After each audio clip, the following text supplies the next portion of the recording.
Mani sauc Ieva un esmu 30 gadniece, kura lēnām, bet pārliecinoši dodas pretī savai 4. desmitgadei. Un brīžiem es par to raizējos. Kāpēc? Jo daļa cilvēku uzskata, ka tas ir pusmūžs un viss aizraujošais dzīvē jau ir noticis. Tikmēr citi uzstāja, ka priekšā vēl ir iespēja jūra un tikai jāmāk tajā peldēt. Un tam visam pa vidu ir arī daudzi tādi kā es, kas nav pārliecināti ne par vienu, ne arī otru. Tāpēc LSM-nīcas raidierakstā uz visiem 100 pēc 40 sarunās ar līdzcilvēkiem un ekspertiem šķetināšu, ko par dažādiem ar šo vecumu saistītiem jautājumiem liecina zinātne un arī prakse. Un šoreiz runāsim par to, kā un vai vispār var tā sākt dzīvi no jauna arī 40 un vairāk gadu vecumā. Raidījuma pirmajā daļā par savu pieredzi stāstīs ļoti enerģiska ceļotāja un var pat teikt jaunu pieredžu medniece Kristīna Mitrone. Bet podkāsta otrajā daļā par pētījumiem, zinātni un arī savu praksi šajā jautājumā stāstīs geštalterapeite un psihoterapijas speciāliste Solvita Vektere.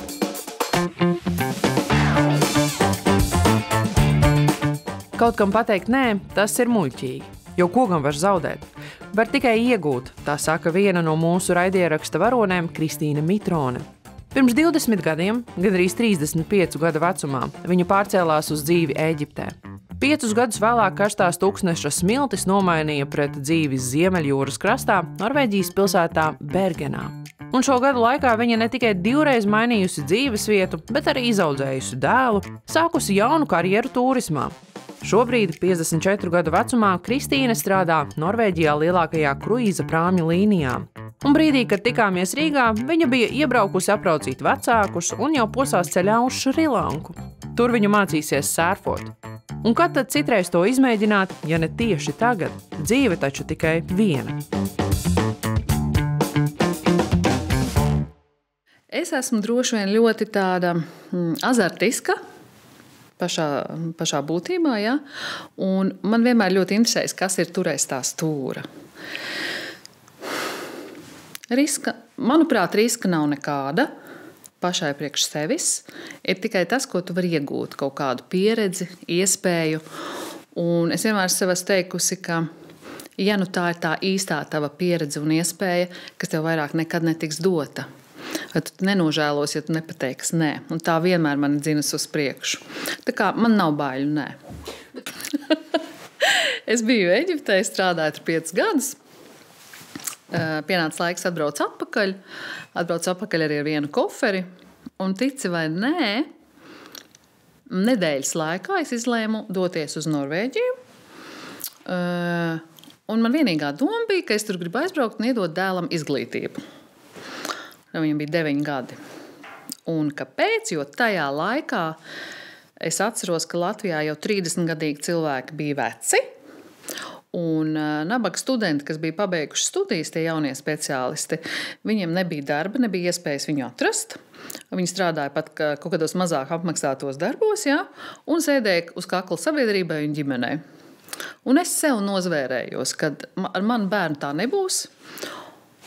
Neprasu no kurienes, es izdomāju, ka tā būs Norvēģija. Tikpat labi tā varēja būt Dānija vai Somija, piemēram. Ja? Nedēļas laikā es nopirku biļeti uz vienu virzienu un aizbraucu uz Bergenu. Kāpēc uz Bergenu? Es izdomāju, ok, Oslo tā ir liela pilsēta, es negribu tur. Es negribētu, ka varbūt ar bērnu tur dzīvot, jo iespējams, ka varbūt viņam tur pa lielu, pa plašu, pa svešu būtu. Un otrā mazākā pilsētā ietrāpījos. Bet valodas zināšanas kaut kādas bija, kaut kāda izpratne par to, kas tur sagaida, kā tur būs? Absolūti nekādas. Es teicu, es diezgan vieglprātīga varbūt agrāk biju. Es neko nebiju pētījusi, es neko nebiju lasījusi. Varbūt iekšā ir kaut kāds tāds, tāda sapratne un apņemšanās, kad viss būs labi, ka es varu izdarīt jebko, ko es vēlos, un viss kaut kā tā. Un notika ļoti vienkārši. Es aizbraucu, un biļete bija vienā virzienā. Man bija angļu valoda tikai, protams, norvēģu valodas nebija. Un es noīrēju vienu istabiņu vienā dzīvoklī, un mēnešu laikā jau atradu darbiņu. Kur tieši? Man pirmā profesija ir nagu meistars, manikīra un pedikīra meistars. Pati pirmā, jā, un tajā laikā tad vēl bija viss tāds skaistumkopšana viņiem pašā sākumā. Viņiem vispār nekāda jēga par to nebija, un es iegāju vienā salonā un teicu, hei, es esmu meistars, varbūt jūs kaut kas tāds interesē. Bet parasti jau saka, 20, 30 gadi, tas ir tas moments, kad cilvēks var mētāties, var kaut ko sevi meklēt, un tad jau 30 gadu otrā puse, 40 gadi ir tad, kad cilvēks noštabilizējas, kaut kur iesakņojas un tam līdzīgi. Te notiek pilnīgi citādi. Tas nav stāsts par mani. Nē. Skats, piemēram, ja mēs tagad paņēmām to papīra lapu un zīmuli, ja, un uzzīmēt tādu dzīves nogriezni, ja. Paņemsim no 0 līdz 100. 0 līdz 100, 20 gadu iedaļa, ka tu jau tāds prātīgāks paliec, 50, pieņemot, ka tas ir pusmūžs, 67 iezīmēsim, ka tā ir pensija, un kas pēc tam notiek, kas to lai zina. Ja? Tad visos šajos atbildīgākajos savos dzīves mirkļos es esmu skaidri un gaiši sev paprasījis, vai tu, Kristīna, saproti, kur tu atrodies, bet vizualizēju to tiešām uzzīmē, un es skaidri redzu, cik man ir maz laika palicis. Te es nedomāju, ka es atvainojos nomiršu, pēc gadiem 10, bet es uzskatu, ka mans kvalitatīvā dzīves gājuma tāds laika posms ir palicis, es sev esmu pateikusi, līdz 62 gadiem. Kvalitatīvā laika. Pēc tam es pieļauju arī. Varbūt man sāpēs kaut kas, varbūt man būs kaut kāda rokā operācija. Es nezinu, kas būs. Varbūt man būs redzes slikta palikusi. Ja? Un tāpēc es redzu, man nav daudz laika. Kaut kam pateikt nē, tas ir muļķīgi. Jo ko es varu zaudēt? Pilnīgi neko. Es varu tikai iegūt. Protams, es izvērtēju, es negribētu saukt par riskiem, bet par kaut kādām nērtām situācijām, kas varētu rasties tā rezultātā. Ja? Bet būtībā es eju uz visu banku, negatavojos. Piemēram, bērni, vecāki, kaut kāda iedzīve, kas parasti sarodās un uzrodās līdz kādiem 30 ar kapēkām gadiem. Tādas lietas taču arī ir. Ar tām parasti uzskata, ap šo vecumu ir jāsāk vairāk rēķināties, tām vairāk ziedoties, kaut kā tam līdzīgi. Es nepiekrītu šim viedoklim. Es varu tikai teikt par sevi, vai ne? Skat, piemēram, vecāki. Ko vecāki? Viss viņiem kārtībā. Algas, pensijas, dzīvošana. Ko viņiem no manis vēl vajag? Es varu būt klāt telefoniski, ja viņiem mani vajag, bet man nav jāsēž tur klāt. Bērns. Esmu izaudzinājis lielisku dēlu, super patstāvīgu, finansiāli patstāvīgu, gudru. Vēl es mētiecīgi esmu kļuvusi par tādu pozitīvu egoisti un pirmajā vietā lieku sevi. Jo tā ir mana dzīve, mana izvēle. Un tā dzīve ir dota man tikai vienreiz, un man viņa ir jānodzīvo tieši tā, kā es vēlos. Es uzskatu, ka mana stabilitāte ir tā nemitīgā kustība, pārvietošanās un kaut kā jauna izbaudīšana. Man ir visi tādi lielākie stūrakmeņi nolikt pa vietām, pieņemsim. Man ir dzīvoklis, un viņš tur ir. Un man neko vairs nevajag no viņa. Kas man vēl ir jāiekārto? Man ir jāpaspēj izbaudīt dzīvi, izmēģināt jaunas lietas, piepildīt sevi, apskatīties pasauli, iepazīt cilvēkus, redzēt dažādas kultūras. Tas ir tas, pēc kā es tiecos, un tas viss jau nekur nepazudīs, ja viņš ir. Man viņš ir, es viņu iekārtoju, un lai viņš tur dzīvo savu dzīvi. Ko man tur sēdēt vēl? Tāds lūk ir Kristīnas stāsts, un visu sarunu ar viņu lasi portālā lsm.lv. Taču ap 40 gadu vecumu visu savā dzīvē teju sagriezt kājām gaisā, tas ir pilnībā normāli, saka geštalterapeite un psihoterapijas eksperte Solvita Vektere. Un raidījuma otrajā daļā viņa stāstīs, ko par tieksmi uz pārmaiņām saka zinātne un ko viņas pašas pieredzētais. Ap 40 gadiem visu sagriezt kājām gaisā ir normāla parādība. Bieža, Un es saku vārdu normāla, jo tas ir tiešām ļoti labs laiks, kad ir cilvēks iepazinis sevi gana un jau realizējis tajā, ko viņš ir pirmoreiz varbūt izvēlējies, un tagad grib pamēģināt un realizēties vēl kādā no jomām, vai tā ir profesija, vai personīgā dzīve, nezinu, hobijs. Tā kā tas ir normāli, jā. Man vārds normāli, nenormāli nepārāk patīk, drīzāk teikt tas ir bieži, jā. Jūs arī pati esat izgājusi cauri tam posmam? Jā, arī pati bija man ļoti interesants posms, jā, starp 40 un 50, man liekas, vispār izdarīt to, par ko es sapņoju, es nezinu, no bērnības jau, jā, tā ir, es pārgāju dzīvot uz laukiem, un man ir maza privāta mājiņa, kā mēs ar vīru viņu saucam namiņš, jā, un ļoti, ļoti jauki, jā, pagriezt dzīvi ir, un es vispār saku tā, nevajag no tā baidīties, jā, un tas ir labi. Citi saka, tur krīze, tur 40 gadniekiem, tur kaut kas sakābi galvā, jā, bailes no nāves, kā teiktu analītiķi, jā, vai jungianisti, un dažādi to interpretē, kas tad ap tiem 40 ar to cilvēku notiek, bet ja mēs mierīgi padomājam, tā ir vēl vienas iespējas, ja ir laba veselība, tad uz priekšu. Tad viss to dara, tad daudz to dara. Ja es kā speciālists savas jomas varu pateikt, ka grūtības ir tiem, kas bremzē. Ko ar to saprot? Tā tad ir vēlme. Bet prāts saka, tas nav gudri, tā nevajag, jā. Bet ir ļoti liela vēlme kaut ko darīt tādu, kas neizskatās varbūt pieklājīgi vai loģiski kādam, jā. Un vienkārši darīt to, ko vēlas. Un tiem cilvēkiem ir šis iekšējais konflikts, ar ko viņi arī nāk uz terapijām, mokās un nevar izvēlēties, vai tā darīt, vai tā nedarīt. Un tas ir tieši tajā posmā, kad jau nauda ir, profesija ir, panākumi ir, un tad gribās to, kas varbūt bija bērnības sapnis, vai agras jaunības sapnis. Bet tas no malas neizskatās diezko labi, un arī pašam iekšēji, jo tas iekšējais dialogs jau visu laiku strīdās, vai to vajag, vai tas ir pareizi, un vispār, jā. Man iekšēji šķistu, tas ir ļoti liels risks. Tu nenormāli riskē. Tu principā, kā ieej spēļu zālē un uzliec visu savu naudu, visu. Jā, tas ir risks. Vispār dzīvot ir, kā saka, riskanti. Nekad nevar zināt. Tas ir nepamēģinās, neuzzināsi. Un tas ir tas iekšējais konflikts parasti izstarp to, kā vai man tā darīt, jo ļoti gribās, ja? vai kā būt prātīgam, jo tas taču ir riskanti. Ja? Un tad visas tā cilvēks ir viens otru biedē un arī pamatot par vecumdienām. Ja? Un taču ap tiem 40, kam tad tur ir tie pensiju iekrājumi, kurš ir sācis krāt, kurš nē, kurš zina, ko darīt. Un tad ir visādi briesmu stāsti par slimībām un vecumu. Protams, un tas ir prātīgi, ka cilvēki tā domā, ka viņam... Domā, kamēr izdomā.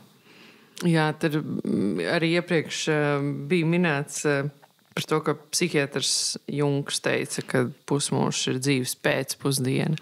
Cik lielā mērā tam var tad piekrist? Pēcpusdiena, jā, es laikam tam piekrītu. Un tas ir tāds jauki to tā nosaukt. Jo tieši tā, tas ir tā kā tu esi lielos darbus apdarījis, ja? Tu esi lielos dzīves uzdevumus izpildījis, un tagad ir kaut ko priekš sevis, ja? Vēl nav vakars, vēl, kā saka, nav jāiet gulēt, un tad ko tad tu tajā krēslas stundā, vēl arī krēslas stunda pat nav, ja? Bet tomēr, ja, tas ir interesanti metafora, tas varētu ap cikiem tas būtu tāpēc, tā kā ap 4 jau, ja. Tas jau, kā kurā gada laikā, vasarā tas tīri vēl laiks, kur var pasauļoties. Tāpēc es domāju, ka tas ir tas laiks starp 4 un 9 varbūt, ja, kad, ko tad vēl var tādu, ko tad vēl gribās, ja. Jūsu profesionālajā pieredzē, kāpēc tieši šī pēcpusdiena ir tas brīdis, kad cilvēki sāk domāt par to, ko vēl, ko es nepaspēju, kā to sapni piepildīt? Kāpēc viņi tā dara? Jā. Nu, tāpēc, ka gribās. Maz laika atlicis. Vai beidzot ir tā, kā jūs teicāt, tā spēja ir pietiekami daudz sasniegts, tu jūties pietiekami droši, lai riskētu, bet tad atkal tu riskē ar visu. Kāpēc to dara? Nu, es pateikšu tas, kā es domāju, jo es esmu vispār humanitārās psihoterapijas virziena pārstāve, un man tā mana domāšana ir vairāk tajā humanistiskās psiholoģijas, eksistenciālās filozofijas virzienā. Un es teikšu tā, es tam ticu, ka mūsos katros ir intence, kas liek mums visu dzīvi tiekties uz labāku dzīvi. Mēs piedzimstam, varētu teikt, Dievs devis mums to, jā. Tātad mēs piedzimstam un meklējam tādu labsajūtu, jā, lai labi justos ar sevi, ar dzīvi, un tad, kad kaut kas labs jau ir noticis, mēs meklējam, kas tad vēl varētu būt šis labais, jā. Protams, atbilstoši vecuma posmam. Un, ja tas ir jaunībā, tās ir, protams, attiecības, mīlestība, hormoni, seks un visu to. Tas ir brīnišķīgi, tad ir karjera, godkāre, piepildīt to, un tad liekas, un tā ir tā intence, kas mūs ved uz turien. Un tajā dzīves pēcpusdienā, vai kā man šis patīk, tad mēs varam tā padomāt, ko tā intence, uz kurieni velk. Jā? Un tāpēc šis psihoterapeits un man mīļo kolēģu psihologu arī bieži aprakstītā tāda frāze, ka pajūti sevi, jā? Pajūti, padomā. Un tad var pamanīt, ka notikušas ir pārmaiņas. Piemēram, agrāk patika rīta stundas, tagad patīk vakara stundas. Jā. Agrāk patika, tāda mūzika, es pat nevaru kādu piemēru minēt, jā. Un tagad šāda mūzika. Un tad tu tā vērojot sevi, vai izrādes, vai grāmatas, kādas tu izvēlies, vai garderobi, vai, piemēram, suņus, kaķus, vai draugus. Es tagad runāju tā visu metu vienā maisā. Un tu saproti, ka tu kaut ko dari citādi, un tu esi citādāks. Un tad no šīs sevis, jaunās sevis, ja, tad tās izvēles arī būtu jāveido. Nepieķerties pie tā, ka man taču patika pelēka krāsa, un man vienmēr, tā kā neviena nav, es tā kā to rozā džemperīti tagad vēl kārā, un kas tad 45 gados rozā džemperīti, piemēram, tagad jau, es vienkārši par to, ka var būt citādāks cilvēks, un tas šī intence mums ir tas iekšējais nemieris, viņu var kādreiz tā nosaukt, kaut kāda tāda vēlēšanās, kaut ko vēl gribās, jā. Es ticu tam, ka mūsu psihe tā ir veidota, jā, ka mums ir šī vajadzība visu laiku sevi pilnveidot, savu dzīvi, savas labsajūtas, šo virsotnes sajūtu. Jā. Un tad, ja mēs esam ļoti strauji dzinušies pēc dažādām lietām 20 un 30 gadu vecumā, tad pēcpusdienā mēs piesēžam pie tējas krūzes un, kā jūs teicāt, pajūtam un dodamies tālāk attiecīgi. Jā. Kādā pavecākā 2015. gada pētījumā, apkopojot cilvēku viedokļus, noskaidrots, ka sabiedrība par pusmūžnieku uzskata aptuveni 44 gadus vecu cilvēku. Kā ir mūsdienās? Mēs taču principā arī dzīvojam ilgāk, arī šķietami ilgāk paliekam jaunāki. Vismaz mana paudze, kas ir 80. gada beigas, tā bieži mēdz par sevi runāt. Es nezinu, varbūt pārāk slavēt, varbūt negribam novecot, tāpēc tā runājam. Bet... Negribam novecot, protams, neviens to negrib. Nevienā paudzē to neviens nav gribējis, nekad. Tādā ziņā, tas par iespējams, ko jūs man, ja es pareizi saprotu jūs jautājumu, ko gribat pajautāt, ir, ka varbūt šis cipars ir kāpja augstāk ar vienu, jo dzīvi ilgi ir ilgāk, tātad, man liek, kas šobrīd ir 75 gadi, ir tas vidējais vecums, kad cilvēks mirst, tas ir, ir kas nodzīvo 85, ir kas 65, bet vidējais ir tie 75, jā. Un, tad no šī viedokļa liekas, ka tie 45, tev vēl ir 40 gadi priekšā varbūt, tad kāpēc ne, dzīvo tik nost, jā. Es kādreiz cilvēkiem, kas ir tādi, nobēdājušies un ap kādu 50 gadu vecumu tur, jā, ko tad, kā tad, lai es te dzīvoju, un kad es saku, tu tā parēķini, piemēram, tev tagad 50, kā tu gribi nākamos 30 gadus nodzīvot? Un tad cilvēki tā lielām acīm skata, 30 gadu, tas taču ļoti daudz vēl, jā. Tātad, kāpēc tev domāt, ka tu mirsi agrāk? Nekādas, tas ir, mēs to neviens nezinām, jā. Bet, jā, tādā ziņā, man liekas, tā domāšana ir cita, kā mēs prātojam, kā kvalitatīvi, interesanti, forši nodzīvot to novakari. Jo ir mainījies tas cipars, cilvēki dzīvo ilgāk. Tātad 44 ir jaunais 30? Varbūt. Vai es tā pārāk cerīgi? Jūs tā cerīgi. Ziniet, ko? Es jums pateikšu vienu traku lietu. Jā, mums ir liela gadu starpība ar jums. Jā? Jūs teicat, jums tūlīt kaut kad būs 40, jā? Man ir 55. Un man, kad man bija tie ap 40, man likās, ka viss ir atkarīgs tomēr no grības, no vingrošanas, no kosmetologiem, no manas kaut kādas vitalitātes, jā, ka man tur mūžu garu uzturēt, labu atmiņu, un es tik dragāšu, un to visu var uztrenēt, un taču tika viss no tevis atkarīgs. Es teikšu, nav gan. Jo sievietēm notiek tāda lieta, un arī vīriešiem, sievietēm notiek tāda lieta, ko sauc par menopauzi, un vīriešiem ir tāda lieta, ko sauc par andropauzi. Tās ir vilmaiņas izmaiņas hormonālas, jā, kas ļoti ietekmē vilmaiņu. Un tu vari būt cik pozitīvi uzlādēts un neskā baidīties no nāves, tur ārēji visādi cenšoties uzlabot savu izskatu. Šīs hormonālās izmaiņas ļoti veido raksturu, ļoti veido tavu temperaments, ja mainās. Ja? Un tad, lai būtu šie jaunie 30, piemēram, vai šie jaunie 40 kaut kādā vecumā, vai tie jaunie 50, ja? Un mēs tā varam fantazēt. Tā ir tikai jauka teorija, kuras būtības pamatā ir veselība. Kā kuram notiek šīs pārmaiņas, jā. Bet tas ir arī vēl viens tāds ļoti būtisks papildu risks tam, kad cilvēks izdomā pēc 40 gadiem nomainīt pilnīgi visu sev apkārt. Tas tomēr nav 20-gadnieks, kurš izdomā, sākšu dzīvot citā valstī, mainīšu kardināli savu profesiju, apgūšu kaut ko pilnīgi jaunu. Tam ir jābūt tā ļoti svarīgs faktors, ko nedrīkst tā, ja tu neesi ieklausījies sevī, jā, tad to var aizmirst. Un ja tas ir tikai galvas līmenī tāds lēmums, tad tur var nobraukt šķērsām, jā.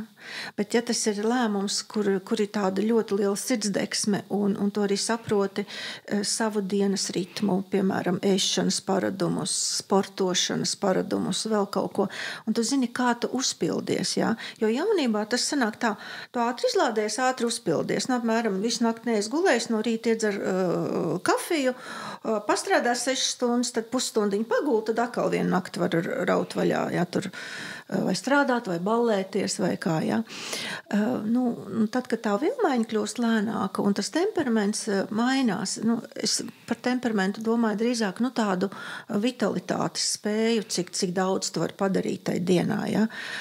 Tad ir stipri jārēķinās ar to, kāds tu esi tagad, lai arī ir liela starpība, vai tev ir 40, vai tev 50, vai 45, vai 55, jo man liekas, ka šajā vecumā tās izmaiņas notiek tik strauji kā zīdainim.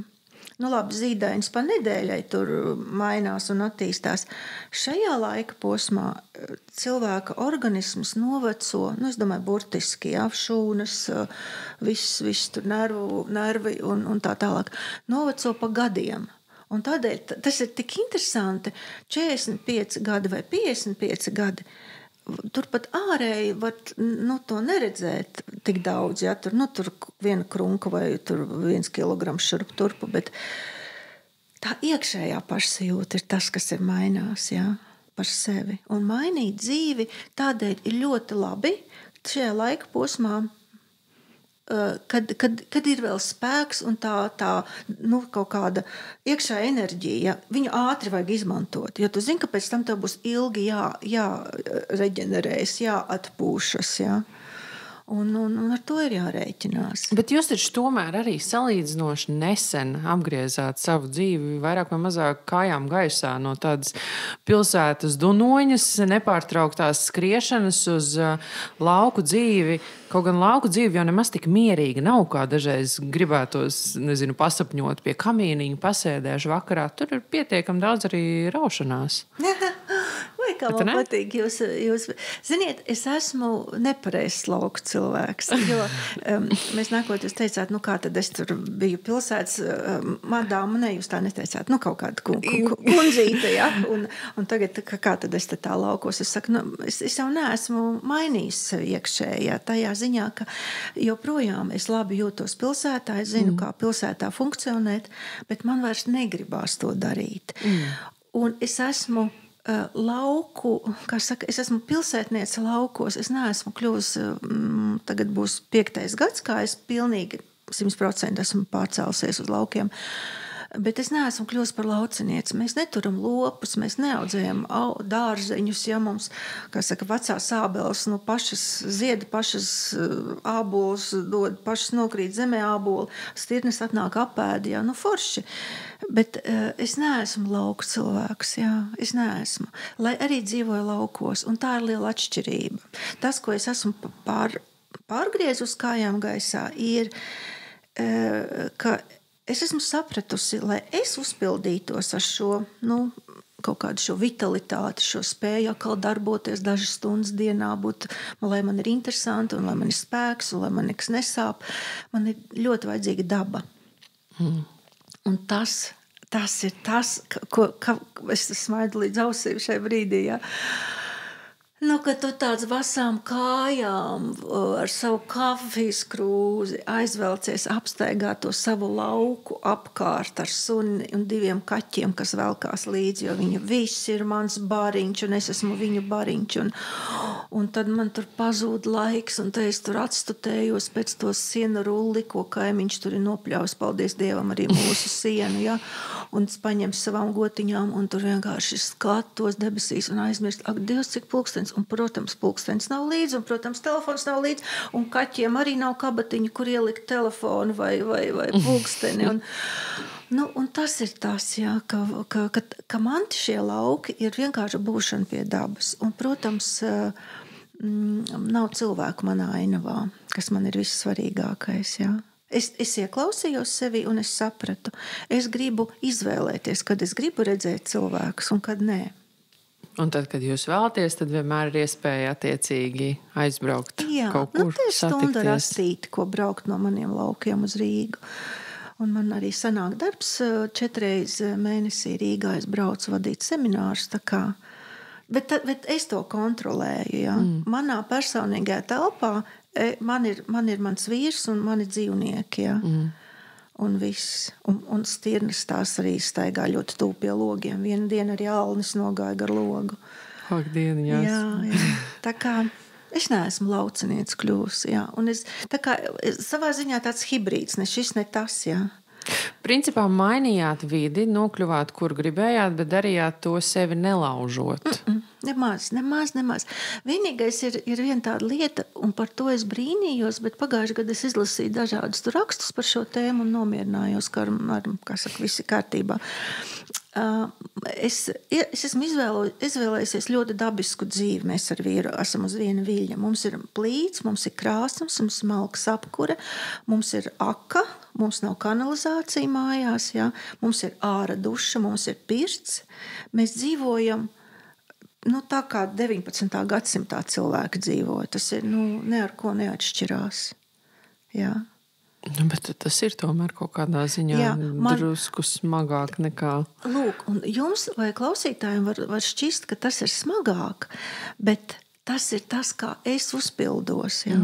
Tas ir tas, ko es teicu, ka tu tā paklausies sevī un saprotu, ka nest malku un smaržo tās skaidas, ja? Un ienāk tā, ka tu visu laiku jūti to dabu, vai ārā ir augsts, vai slapš, vai piemēram, mums ir slikts ceļš, vai man tagad jāiet uz mašīnu ar gumīniekiem un tā, un ka visu laiku tu esi tajā it kā neērtībās, ko pilsētnieki sauc ir ērtības, ja, un tas, kā es dzīvoju, ir neērtības.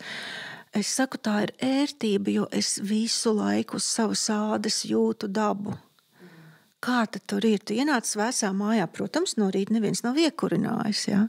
Tad iekuri, un tad tu jūti lēnām, kā tas uzsilst, kā krāsnes, sāk uzsilt kā māja, kā viss tur savācās uz mūrīšas, sildās abi kaķi priecīgi, ja? Un tad tu sēdi tur ar to silto tēju, no sākuma sasildies no rīta, cik patīkami, ja? Tāds vēsumiņš, un tad ir tā siltā sēga, kafija gultā, ziemā, un tas ir tik, un tur suns ielien zem sēga, piespiedies arī, mēs dzeram.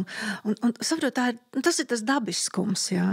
Nav dabiski, ka tu visu laiku sēdi tēkreklā, vienalga kādā gada laikā, jā. Vajag džemperīti, jā. Jā, bet tas ir tas, pie kā esam pieraduši. Jā, bet tas, ko es gribēju teikt, es palasīju,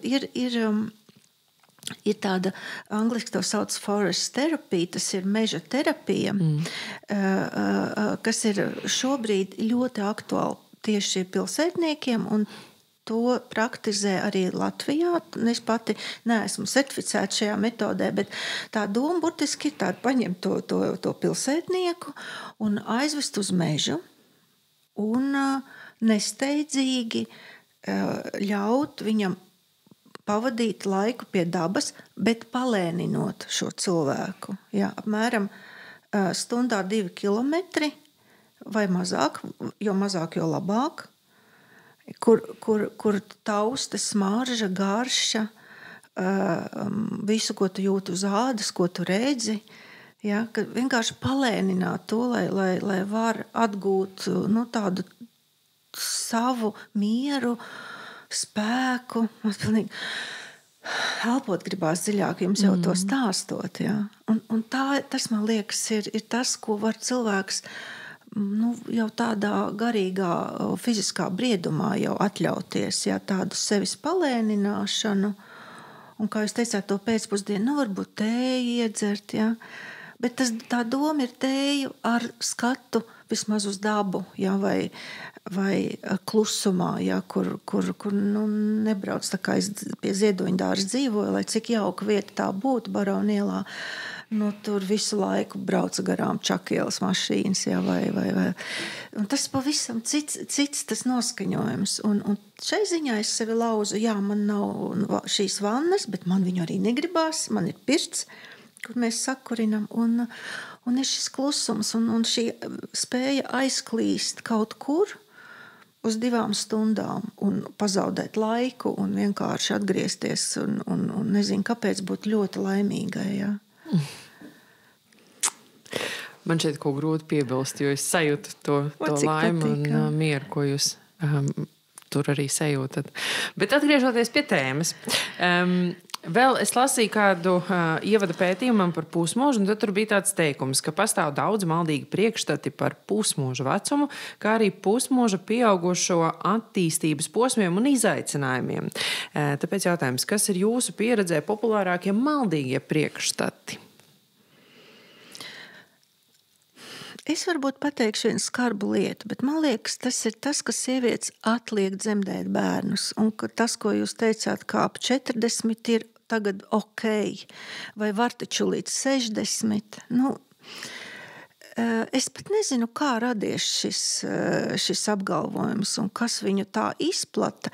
Fizioloģiski, jā. Ja mēs tā, es nezinu, spermu ulšūnas tur satiekās un tā, jā.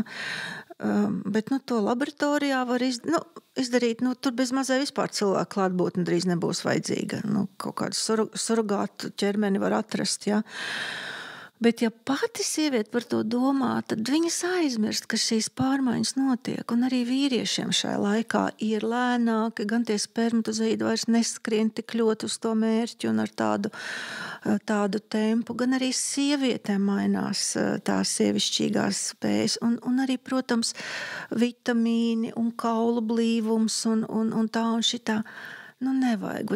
Es teiktu, šito vajadzētu apturēt to runāšanu, ka ap 40 Madonna, kurā tur vecumā un kas tur vēl, jā, tie drīzāk tādi izņēmumi un Un ticiet man, 46, 48 gadu vecumā, ja, piemēram, tu iedomājies, ka tev ir 3 gadnieks, 48 gadu vecumā, nu galīgi negribās to visu, kas tur nāk līdzi, ja? Nu galīgi nē. Bet man ir pazīstami cilvēki un sievietes, kam pēc 40 gadiem ir jau 2., 3. vai 4. bērns, bet tas nav 1. bērns. Un viņi saka, ka tā ir tāda baiglabā saņemšanās, ja, ka tā nenovecot, ja, tieši turēties un būt it kā tev ir 30, ja, tajos 40 plus, jo nu, bērns ir mazs. Un tas tā ļoti stimulē. Ja, tas tā ļoti stimulē. Bet nu, es teiktu, to nevajadzētu par normu tomēr uzskatīt, jā, ka 1. bērns var būt 45 gadu vecumā. Salīdzinoši nesen, manuprāt, arī tāda negluži ierasta lieta Latvijas sabiedrībā pavisam noteikti bija arī vecie studenti. Jeb, piemēram, cilvēki manā vecumā, ap 37, viņi izdomā, es tagad sākšu studēt kaut ko. Un tad uz viņiem skatījās ar tādām ļoti lielām dīvainām acīm. Un tad savukārt tie, kuri izdomāja kaut ko mainīt un, piemēram, kaut ko mācīties un studēt, viņi atkal sūdzējās, ka ir ageisms. Viņus diskriminē un viņus varbūt ne līdz galam pieņem tikai tāpēc, ka viņi ir tādā vecumā, kādā viņi ir. Jūsuprāt, cik liela problēma un vai vispār problēma Latvijā ir tāds ageisms, kad uz tevi skatās ar tādām dīvainām acīm, jo tu it kā dari kaut ko, kas tavai vecuma grupai nav paredzēts?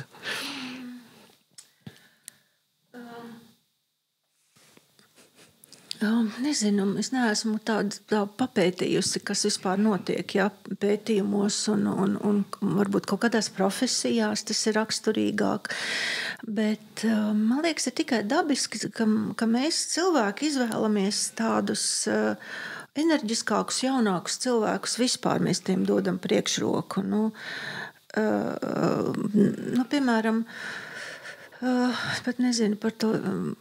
Ir tā. Es teiktu, ka tomēr mums tas var nepatikt, bet tā ir taisnība, ka pusmūža cilvēkus var neizvēlēties kaut kādās situācijās. Jā. Bet tas tieši dēļ tās enerģijas trūkuma vai... Saprotiet, no malas, piemēram, tādiem 37-gadīgiem cilvēkiem kā jūs, tas var izstīties pēc enerģijas trūkuma. Bet tad, kad jūs būsiet, piemēram, manā vecumā, jūs to sajutīsiet, ka vienkārši tā enerģija, kurā tas cilvēks darbojas, ir īsāka un tāda kodolīgāka. Tāda, Viņš nebizelē un vairs apkārt tik daudz un lieki netērē muļķībām enerģiju. Ja? Bet šis fakts par to ageismu runājot, es domāju, viņš skar gan tos jauniešus, tātad līdz varbūt kaut kādiem 21, 22, kad vēl nav pieredze darbā, gan iespējams pēc 55 vīriešus, kad sievietes arī cilvēkus, kuri jau varbūt izskatās jau noguruši un uzvedās jau kā noguruši, ja, un nemaz negrib censties vairāk, ja, jo kas notiek cilvēkiem, kopumā mēs gribam patikt. Jā, mēs cenšamies uzkrāsot lūpas, es te arī tā centos, jā, uzvilgājuši. Un ļoti labi sanāk. Paldies, jā, liels paldies. Bet kaut kādā vecumā vairs negribās, tas šķiet lieki, jā. Tiešām lieki. Jā. Tur, tu esi kāds esi, uzvelc apģērbu un dari kaut ko, jā. Tik, cik tu vari un tik, cik tev sanāk. Un pārējā laikā, dari kaut ko citu vai nedari neko. Un tas ir iemesls, kāpēc varbūt tiešām, tas ageisms skar abus galus, jā. Ka tie cilvēki uzvedās citādāk. Tie pirmie baigi bizo un maz naudu saņem, a tie otri maz bizo, un viņiem vajadzētu saņemt lielāku naudu, tajā galā. Bet, kā ir tā iet, tomēr jāatzīst, ka īpaši negrib ņemt ap 60-gadīgs cilvēks darbā. Izņemot psihoterapeitiem, mēs esam izcilā profesijā, jo mēs kļūstam vecāki, jo vērtīgāki tādā ziņā var pareklamēt manas amatbrāļus. Par to tad var sākt domāt pēcpusdienas agrā sākumā, kas būs ilgtermiņa risinājums darbošanās iespējām. Vēl viena lieta, ko jūs arī pati minējāt, varbūt, vismaz daļēji, kad teicāt par šo dzīvi dabā, par šo dzīvi laukos, ka tu cilvēkus sāc izvēlēties, cik daudz tu vēlies redzēt cilvēkus. Tā vēlme varbūt socializēties pamazām sarūk, tā nav tik intensīva, kā, piemēram, es par sevi varu runāt 20 gadu vecumā, kad šķita, ja es neiziešu brīvdienās satikt visus savus draugus, tad es būšu pazaudējis pusi dzīves. Man pamazām sāk arī, tā kā samazināties tā vēlme, vairāk mājās patīk būt. Bet tad ir arī, vēl viena tāda lieta, kas man šķiet zināms riska moments, jo vairāk tu no tiem cilvēkiem attālinies, jo vairāk tu paliec tāds lēnāks un ar sevi un kaut kādiem tuvākiem cilvēkiem, jo vairāk palielinās arī tavs vientulības risks vēlākā pēcpusdienā.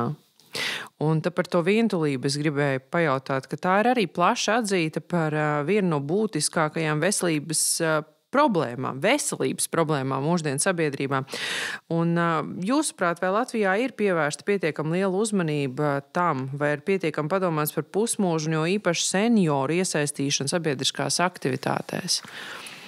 Jā, redz, te notiek tā lieta, kas ir vēlamais un kas ir esošais. Ja vēlamais būtu, mēs dzīvojam iekļaujošā sabiedrībā, ja, ka te ir gan, ka te ir visādi cilvēki, dažādi vecumi, visiem ir ko darīt, visiem ir tādas iespējas to darīt, ja, tur sākot ar cilvēki ar invaliditāti un īpašām vajadzībām un beidzot, protams, ar senioriem, kuri lielākoties visi ir slimi, ja. Viņiem ir vai uzkāpt grūti, vai kaut kā ilgi nosēdēt kādā pozā, vai kā, ja. Un tādēļ tā iekļaušana viena ir vārdos. Ja mēs par senioriem domājam kā par jauniem cilvēkiem, tikai viņiem neskapēc slinkums ir, ja. Bet nav tā, ja, viņiem nav slinkums. Diemžēl sanāk, ka šī daļa cilvēku šobrīd ir diezgan norobežoti. Jā. Viņiem ir tādas viņas diezgan maz var redzēt, viņi maz pasākumos tiek iekļauti kaut kur, jā.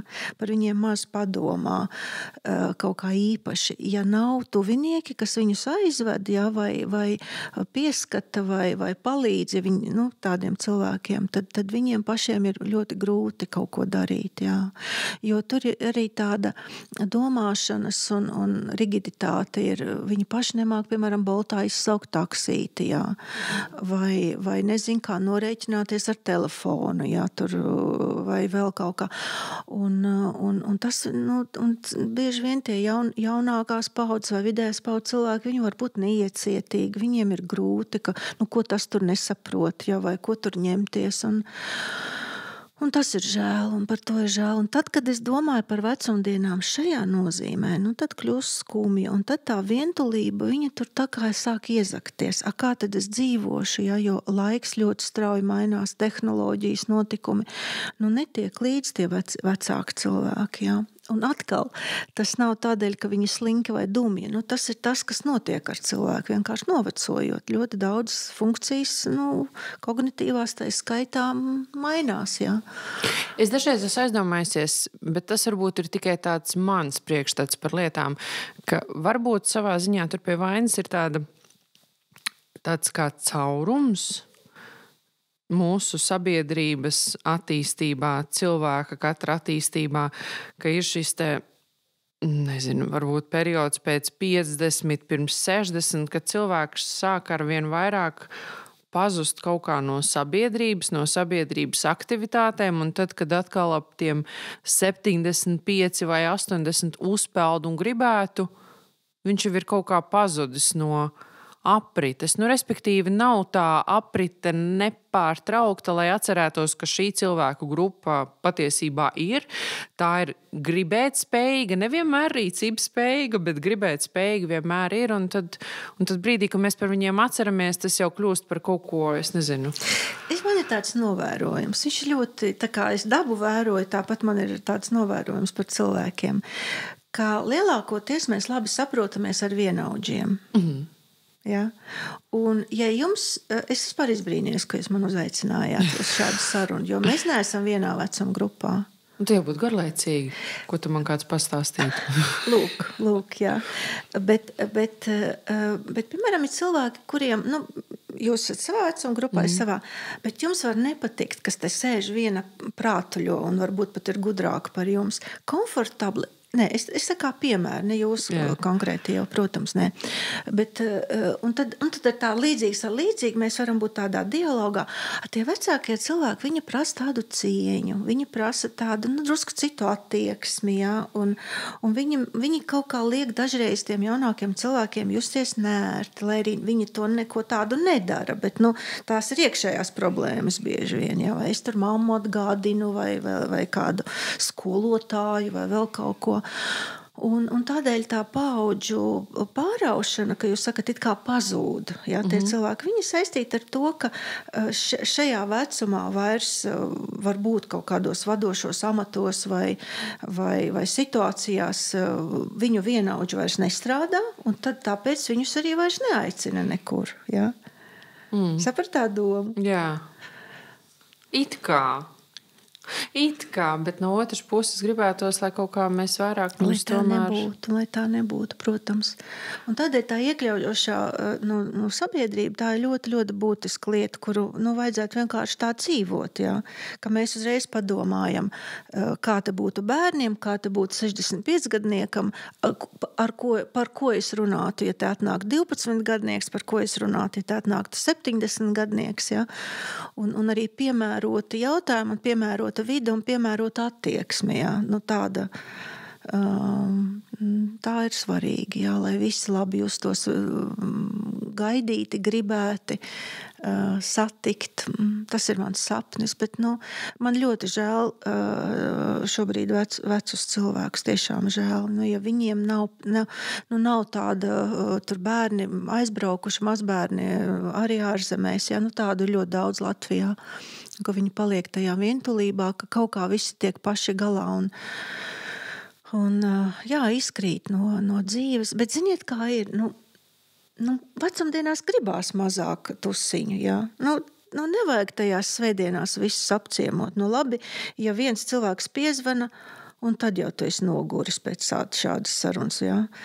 Tā kā arī vecumdienās tas mainās, jā, tā socializēšanās vajadzība ir cita.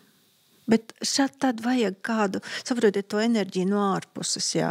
Kas saka, tā, tad un tad, kurā datumā braucam, daram, transportu, sarunāsim.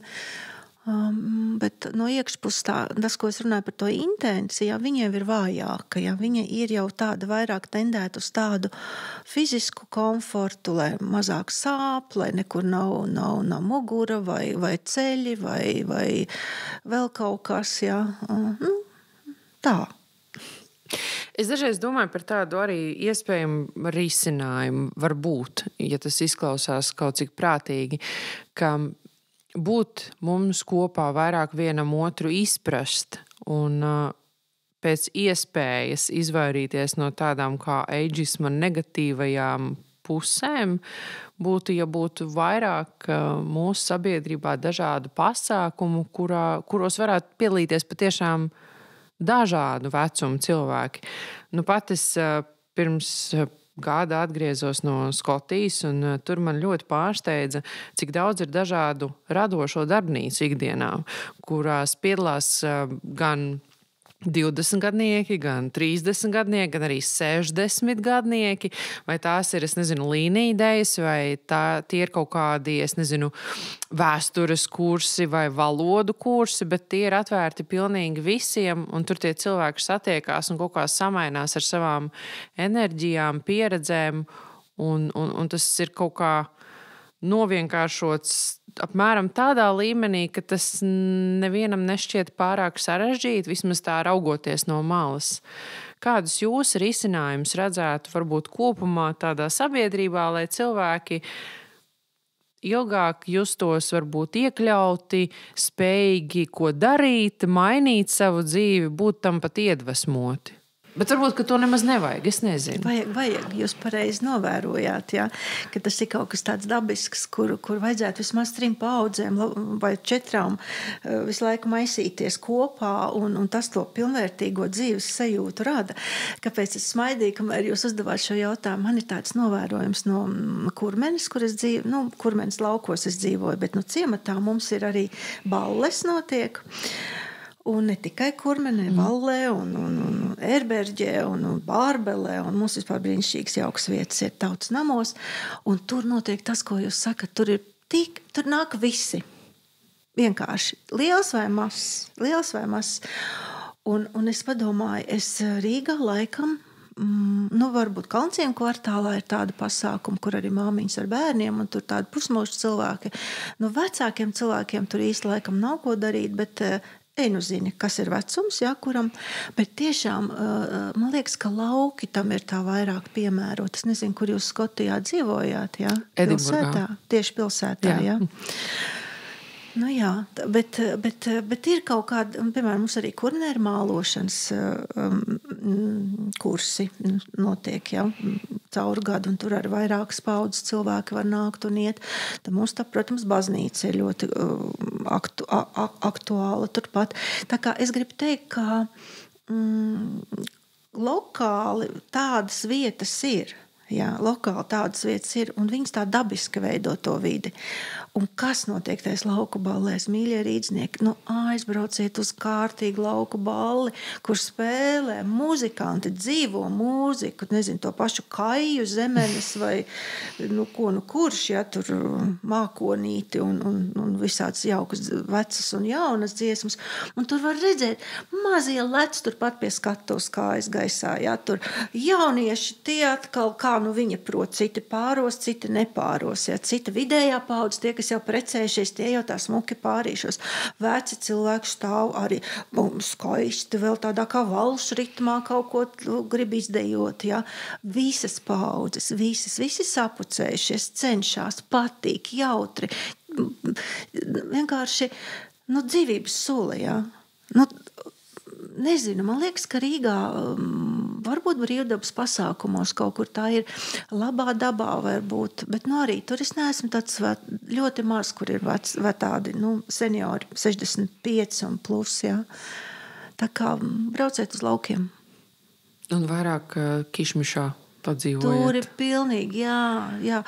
Un tad ir tā sajūta, ja runā par tām bailēm no nāves un pusmūžu krīzēm, tur ir tā dabiskā sajūta, kad dzīve nebeidzas ar nāvi, ja, kad tur nākamā nāk, ka mēs esam tādā apritē, kur visu laiku, kur Dievs dod mums to dzīvi un tā ir beigas, bet nav dzīvē beigas, jā, jo viss notiek tālāk. Savalkot kopā to, ko mēs esam izrunājušas, tad es saprotu, ka pēc 40 gadu vecuma, kas ir šis te pusmūžs, iestājas pēcpusdiena, tu sāc novērot to, kas tev notiek apkārt, tu sāc labāk izvērtēt tam, kam veltīt savu uzmanību, savu enerģiju, savu laiku. Nav jābaidās iet tālāk, vai ne? Un sakot līdzi šai sajūtai, protams, izsverot to ar to prātu, ko tu esi paspējis iegūt, cerams, pirmajos 40 gados. Kas ir vēl tāda lieta, ko jūs varbūt novēlētu cilvēkiem, kas klausās, pie kā piedomāt, ko apcerēt varbūt šajā laikā, uz ko raudzīties jau tādā nākotnes perspektīvā, lai galīgi sev varbūt nesāktu norakstīt, lai turpinātu dzīvoties, attīstīties? Par to norakstīšanu. Norakstīts cilvēks ir liels meistars sevi jau no bērnības, jā. Un manā darbā es to, diemžēl, visvairāk arī ar to strādāju, ja, ka tā pašvērtība, pašapziņas, tāda zema pašvērtība ir cilvēkiem visos vecumos. Un tiem cilvēkiem, kuri vispār ļoti piesaista savu dzīvi, piemēram, pie seksualitātes vai pie kaut kādiem, es nezinu, nepārtrauktiem panākumiem, viņiem, protams, tas pusmūžs ir tāds ļoti biedējošs. Ja? Sievietes par to, ka tu vairs nebūs tik seksīga, kā tu nevari 25-gadīgu tur konkurēt. Ja? Un tevi tā, un tās liekas ir beigas, vai arī, piemēram, es nezinu, tur karjerā arī ir kaut kāda griezti, ja tur ar vecumu enerģiju saistīt un tā, ka es ieteiktu vienkārši padomāt par tādu sevis vērtību ārpus šīm kategorijām, vai tas ir seks vai nauda, ja? Vai tie ir panākumi, gods vai cieņa. Ka mēs visi esam cilvēki ar tādu ārpus tā, ka vienkārši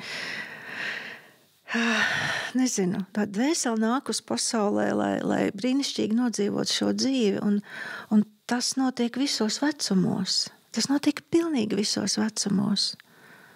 Un es jums teikšu atkal no sava vecuma posma, ka saviem 55 gadiem, tas ir tik brīnišķīgs vecums.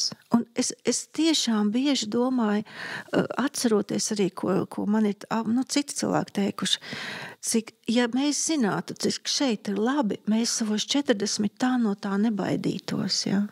Cik labi būt tajā 55 un plus un tālāk vecumā. Un es redzu savus kolēģus 60 plus, citas sievietes, jā, citas vīriešus, un es redzu, cik viņi ir priecīgi un apmierināti ar dzīvi. Jā. Ka nevajag piesiet to apmierinātību ar šo seksu, naudu vai panākumiem.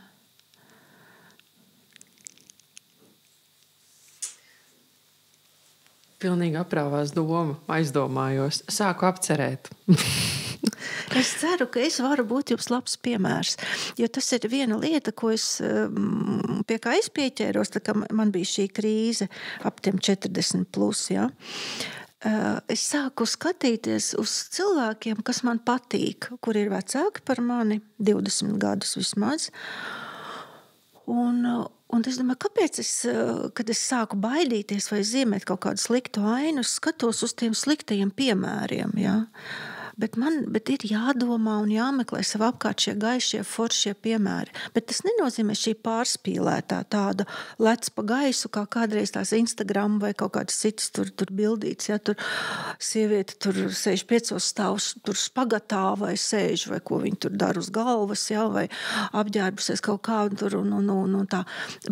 Bet šie te mierīgie, normālie cilvēki, kas sagaida savu dzīves pēcpusdienu, kura tuvojas novakarei un ir apmierināti. Izvēlieties tādas piemēras savā dzīvē. Vienkārši skatieties uz tiem un tai intencei, ko es teicu sākumā, tai tieksmei uz to, ka cilvēkam gribās un viņš var būt laimīgs, ja viņš seko tai savai intencei, tad tiek iedots virziens pareizais. Ja? Un tu tur būsi. Neapzināti. Tālāk jau visas tavas izvēles būs neapzinātas. Svētīgi vārdi, pie kuriem nobeigt šo sarunu. Paldies jums ļoti liels. Paldies, un es ceru, ka šī saruna arī kalpoja kā iedvesma. Paldies jums, par jautājumiem. Klausies LSM Nīcu populārākajās raidierakstu platformās un portālā LSM.